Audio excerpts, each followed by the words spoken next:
உள்ளிருந்த மிருகத்தை அவிழ்த்து விடுதல். கிராமத்தில் மனிதன் vs வேர்வுல்ஃப் மோதல். சீசன் -2 அத்தியாயம் -3. எலும்புப் பள்ளத்தாக்கு கோட்டை வெடித்து உயிர் பெற்றது. பாலைவனம் முடிவில்லாமல் விரிந்திருந்தது. காவலர்கள் சோர்வின்றி நடந்து கொண்டிருந்தனர். வானில் இன்னும் கிரகணம் தொங்கிக் கொண்டிருந்தது. சாம்பல், இரத்தம் கலந்த நிறத்தில் மணல் தெரிந்தது. அவர்களின் ஒவ்வொரு அடியும் எலும்புகளின் பள்ளத்தாக்கு எனும் இடத்துக்கு கொண்டு சென்றது. அங்கேயே இரண்டாவது துண்டு இருந்தது. மாயையின் பாதை. பாலைவனம் வஞ்சகமாக நடந்து கொண்டது. ஒளிரும் குளங்கள் தோன்றின, அருகில் சென்றவுடன் மறைந்தன. காணாமல் போன பயணிகளின் நிழல்கள் மணற்குன்றுகளில் தோன்றி, இனிமையான சத்தங்களில் அழைத்தன.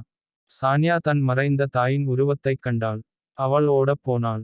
ஆனால் அர்ஜுன் அவளை வலுவாக இழுத்தார். அவற்றை பார்த்துவிடாதே. அவை உண்மையல்ல. பாலைவனம் உன் ஆசையையே உண்ணுகிறது. ராஜீவ் தன் ஒளிரும் கையைக் கசக்கிக் கொண்டே சொன்னார். அப்படியானால், நான் கூட உண்மையா? இந்த குறி என்னை அழைத்துக் கொண்டே இருக்கிறது. நான் வெறும் பொம்மையா? அர்ஜுனின் பார்வை உறுதியானது. நீ உண்மையானவன், ராஜீவ். நீ எங்களுள் ஒருவன். அதை மறந்துவிடாதே. பள்ளத்தாக்கின் தோற்றம். மாலைச் சமயத்தில், நிலம் பிளந்து, ஓர் பள்ளத்தாக்கு வெளிப்பட்டது.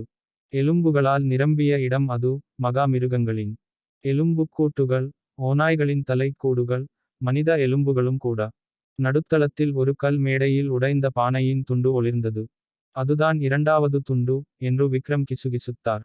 ஆனால் உடனே நிலம் அதிர்ந்தது. எலும்புகள் எழுந்தன. நிழலில் கட்டுப்பட்ட எலும்புக் கூட்டுகள், சிவந்த கண்களுடன்.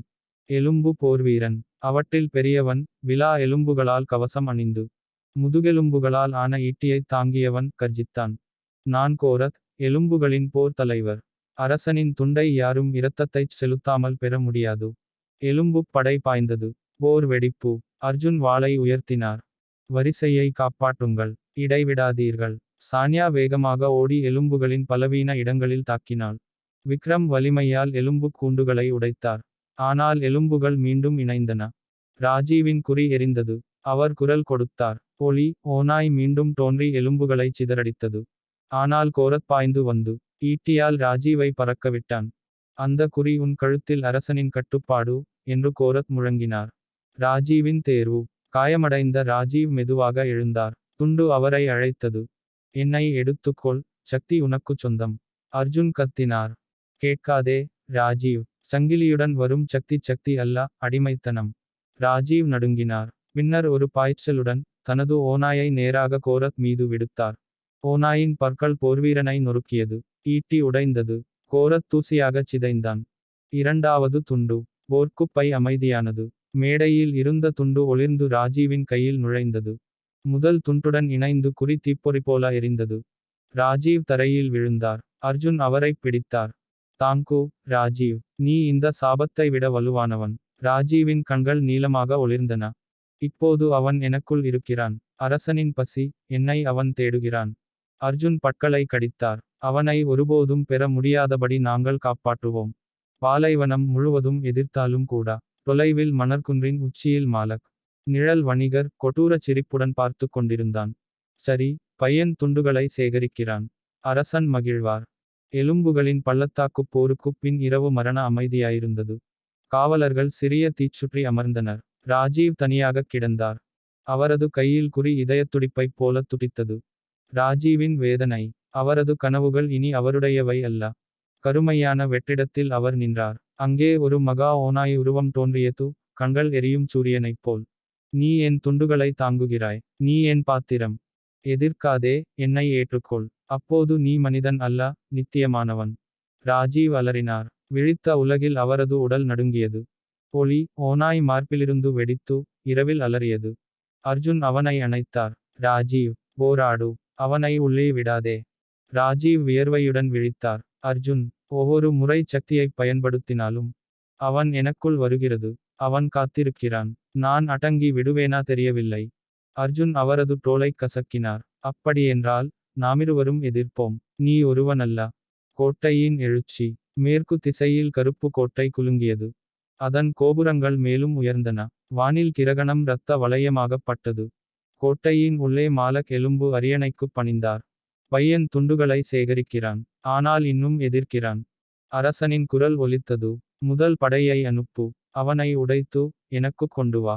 பாலைவனத்தின் நடுக்கம். அடுத்த காலை காவலர்கள் பள்ளத்தாக்கை விட்டுச் சென்றனர். ஆனால் நிலம் அதிர்ந்தது. தொலைவில் நிழல் படை ஆயிரக்கணக்கில் வந்தது. புகையும் எலும்பும் சேர்ந்த ஓநாய்கள், சிவப்புக் கண்கள் கொண்ட வீரர்கள். சான்யா நடுங்கி கிசுகிசுத்தாள். மிகவும் பேருடன் எப்படி போராட முடியும்? அர்ஜுனின் முகம் கடினமானது. நாம் நேராகப் போர் செய்யக்கூடாது. பாலைவனமே அவர்களின் பலம், அதுவே பலவீனமும்.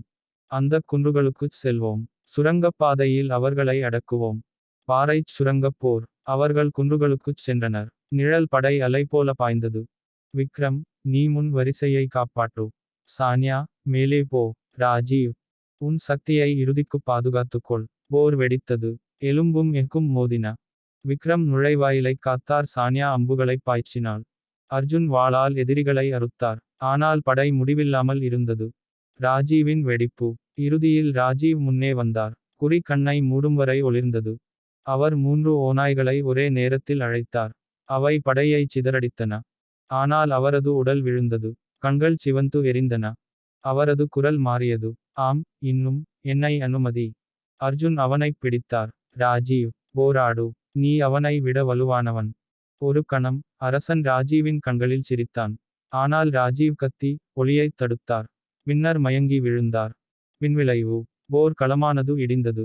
நிழல் படை பின்வாங்கியது. காவலர்கள் சோர்வுற்றனர். அர்ஜுன் ராஜீவின் முகத்தைக் கண்டு நடுங்கினார். அவன் தொடர்ந்து இந்த துண்டுகளைப் பயன்படுத்தினால், ஒருநாள் திரும்பி வரவே மாட்டான். சான்யா குரல் குலைந்தவளாய் கேட்டாள். அப்படியானால் நாம் என்ன செய்வோம்? அவன் கட்டுப்பாட்டை இழந்தால், அவனை நிறுத்துவோமா, கொல்வோமா? அந்தக் கேள்வி நஞ்சைப் போல காற்றில் தொங்கியது.